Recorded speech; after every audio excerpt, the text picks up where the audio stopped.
Student I hope कि आप fine होंगे। तो टुडे आज मेरा टॉपिक है बायोलॉजी का पार्ट वन, जो कि बायोलॉजी है हमारे पास और बायोलॉजी फर्स्ट ईयर की बायोलॉजी है और जिसमें क्वेश्चन नंबर वन है हमारा इंट्रोडक्शन ऑफ बायोलॉजी। तो इंट्रोडक्शन ऑफ बायोलॉजी हम पढ़ने लगे हैं।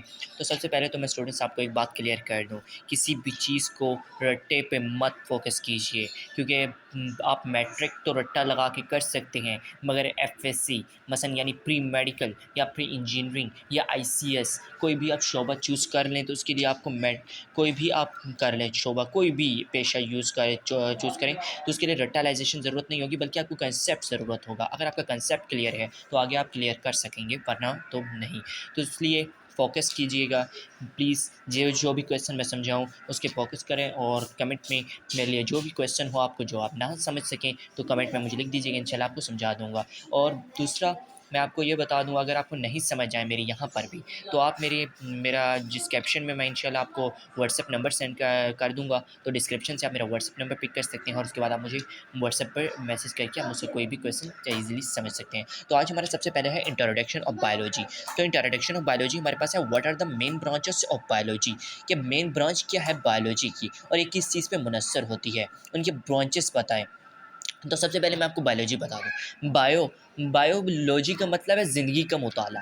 इंक्लूड वो कहते हैं the science of biology is a very wide based study, यानी एक बुनियाद है स्टडी की। It includes very except of living thing, ये हमारे जो कि हम माहौल में हम जो रहते हैं ये उन्हीं के मुताले से मुतालिक होती है। It all be communicated and biology has been divided into a number of branches, जिन्हें हम मुख्तलिफ ब्रांचेस में तकसीम कर सकते हैं। मॉर्फोलॉजी है, तो morphology study of form and structure of living organism, यानी हम किसी चीज़ के स्ट्रक्चर्स के बारे में और लिविंग ऑर्गेनिज्म यानी जानदारों के बारे में मुताला करते हैं। उसके बाद हमारे पास इनकी मॉर्फोलॉजी की दो किस्में हैं हमारे पास, external morphology and internal morphology. The external feature, external morphology क्या है? एक्सटर्नल मॉर्फोलॉजी है the study of external features, यानी हम जो कि एक्सटर्नल फ्यूचर्स के बारे में पढ़ते हैं, जो कि हमारे आने वाले वाक़यात हैं। और इंटरनल क्या है? जो गुजर चुके हों, the study of internal structure, यानी कि जो आ चुके हों। और पैलियोन्टोलॉजी क्या है? फ्यूजल जो कि हमारे देखें तो हमारे पहले जो फ्यूजल फ्यूल्स क्या होते हैं, फ्यूजल फ्यूल्स को समझने की ज़रूरत है। फ्यूजल फ्यूल जो ज़मीन में दब चुके हों, जो हज़ारों साल पहले हों, जो कि हड्डीज़ वगैरह पर मुश्तमिल हैं, जो कि हड्डियाँ वगैरह अक्सर दब जाते हैं। आपने देखा होगा फ्यूजल फ्यूल्स जितने भी होते हैं, आप फ्यूजल फ्यूल्स क्या होते हैं? मसलन हमें तो नहीं पता था डायनासोर पिछले ज़माने में था या नहीं था, लेकिन क्या ये फिजियोलॉजी के मुतालिक ही हमें पता चला कि फिजियोलॉजी ने हमें बताया कि फ्यूजल फ्यूल्स उनके वाक़यात ने हमें बताया कि यहाँ पर डायनासोर मौजूद थे। अब पेलियोन्टोलॉजी क्या है? पेलियोन्टोलॉजी हमने पढ़ लिया है, पे इसे हम पेलियोन्टोलॉजी कहेंगे, यानी फिजिक्स का मुताला पेलियोन्टोलॉजी कहलाता है। अब जेनेटिक्स क्या है? द जेनेटिक्स ऐसी खसूसियात, किसी चीज़ ऐसी खसूसियात का मुताला जो खसूसियात वालदैन से औलाद में मुंतकिल हों, उन्हें हम कहलाते हैं जेनेटिक्स। और जियोग्राफी क्या है? The study of geography distribution of animal on earth, ऐसे जियोग्राफी ऐसे जो जानवर अर्थ पर मौजूद हों उन्हें हम जियोग्राफी कहते हैं। अब इकोलॉजी क्या है? इकोलॉजी है हमारे पास होता है the study of inter relationship between themselves and environment। Ecology क्या है?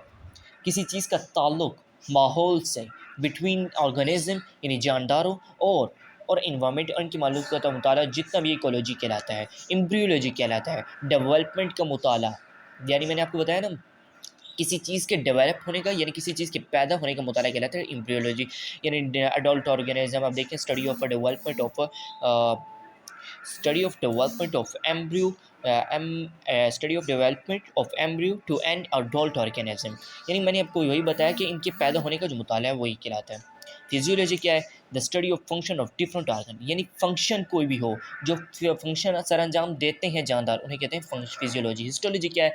द माइक्रोस्कोपिक, ऐसी चीज़ें जिन्हें माइक्रोस्कोप की मदद से देख सकें उन्हें कहते हैं टिश्यूज़, मसलन जितने भी हैं उन्हें हिस्टोलॉजी कहते हैं। इवोल्यूशन कहलाता है स्टडी ऑफ चेंजेस, यानी माहौल में तब्दीली जो वक्त के साथ तब्दील होती हों उन्हें हम कहते हैं इवोल्यूशन। तो आज का टॉपिक मेरा यही था। इंशाल्लाह अगले टॉपिक के लिए हाज़िर होंगे, तो आप उम्मीद है आप बाखैरियत होंगे। तो इसलिए मेरी आपसे एक ही रिक्वेस्ट है, प्लीज़ मेरे चैनल को सब्सक्राइब करें, लाइक करें और बेल आइकन को ज़रूर दबाएं ताकि हर नए आने वाली वीडियो आपसे सबसे पहले पहुंच सके।